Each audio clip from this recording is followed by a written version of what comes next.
Hello everyone, মে মাসের শেষের দিকে অথবা জুন মাসের শুরুতে যা দুর্দান্ত একটি স্মার্টফোন কেনার কথা ভাবছেন, স্পেশালি ভিডিওটি তাদের জন্য।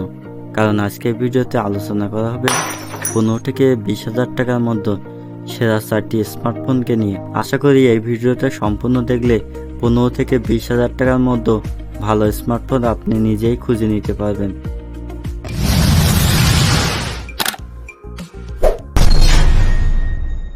শুরুতে একটা কম দামে স্মার্টফোন নিয়ে কথা বলতে পারেন জাতীয় স্মার্টফোন। আপনার বাজেট যদি 13,000 টাকার মধ্যে হয়ে থাকে তাহলে সেক্ষেত্রে চয়েস লিস্টে রাখতে পারেন মটোরোলা G24 পাওয়ার। আর এই ফোনটি রান করছে অ্যান্ড্রয়েড 14 এবং মটোরোলা UI বেস UI। অন্যদিকে এই ফোনটি আকর্ষণের জায়গা হচ্ছে পারফরমেন্স সেকশন। মিডিয়াটেক হ্যালোরিও G85 এর প্রসেসর। আমরা সকলেই জানি মিডিয়াটেক G85 দারুণ একটি প্রসেসর, খুব বেশি গরম হয় না, গেমিংও ভালো রেজাল্ট দেয়। র্যাম হিসেবে থাকছে 4GB বাই 128GB স্টোরেজ। রিয়ারে থাকছে 50 মেগাপিক্সেলের ক্যামেরা এবং সামনে থাকছে 16 মেগাপিক্সেলের একটি সেলফি ক্যামেরা। আর ব্যাটারি নিয়ে কথা বললে ফোনটিতে ইনস্টল করা আছে 6000 mAh একটি বিগ ব্যাটারি আর সাথে 33 ওয়াটের ফাস্ট চার্জার। নেক্সট যে ফোনটি নিয়ে কথা বলবো সেটি হচ্ছে একটি অফিসিয়াল ফোন যার একটি ব্র্যান্ড ভ্যালু আছে, সেটি হচ্ছে OnePlus Nord N30 AC 5G এবং ফোনটির দাম 15,999 টাকা। সো যাদের বাজেট কম সেই সাথে 5G ফোন লাগবে সেক্ষেত্রে আপাতত এই ফোন ছাড়া কোনো বিকল্প নেই। এই ফোনটি রান করছে অ্যান্ড্রয়েড 14-এ, সাথে পাচ্ছেন অক্সিজেন OS আর প্রসেসরটা এখানে ভালো দেওয়া হয়েছে মিডিয়াটেক ডায়মেনসিটি 6020 এর প্রসেসর। ক্যামেরা হিসেবে এই ফোনটি পিছনে আছে 50 মেগাপিক্সেল এবং সামনে আছে 8 মেগাপিক্সেলের ক্যামেরা। তো বাজেটের কথা চিন্তা করলে এই ক্যামেরা একদম ঠিকঠাক আছে। এছাড়া ফোনটিতে থাকছে 5000 mAh একটি ব্যাটারি এবং সাথে 33 ওয়াটের একটি ফাস্ট চার্জার।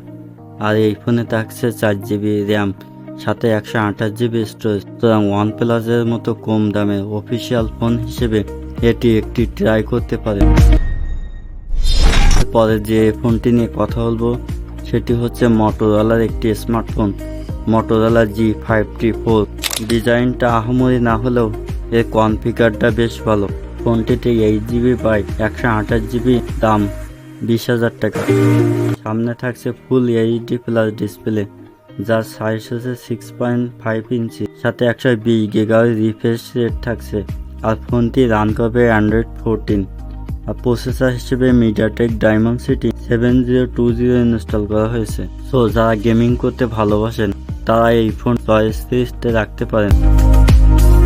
পিছনে রয়েছে 50 মেগাপিক্সেলের primary camera plus 8 megapixel ultra wide camera আর ফ্রন্ট বা সেলফি ক্যামেরা হিসেবে 16 মেগাপিক্সেলের। এই ফোনটিতে ইনস্টল করা হয়েছে 6000 mAh একটি বিগ ব্যাটারি সাথে 33 ওয়াটের একটি ফাস্ট চার্জার।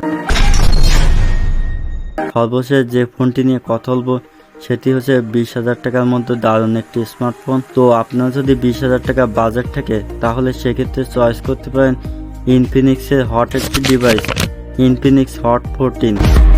দেখতে অনেকটা আইফোনের মতো হলেও এর ডুয়েল স্পিকার এবং ডুয়েল সাউন্ড কোয়ালিটি থাকছে এবং সত্যি বলতে 20,000 টাকার প্রাইস রেঞ্জে সব দিক থেকে পারফেক্ট মনে হয়েছে।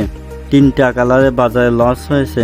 সামনে বড় ধরনের একটি ডিসপ্লে যার সাইজ হচ্ছে 6.7 ইঞ্চি আর এখানে প্রসেসর হিসেবে মিডিয়াটেক G99 এর মতো চিপসেট ব্যবহার করেছে, সেই সাথে 5000 mAh একটি ব্যাটারি আছে এবং 33 ওয়াটের ফাস্ট চার্জার এই ফোনটির বক্সে পেয়ে যাবেন।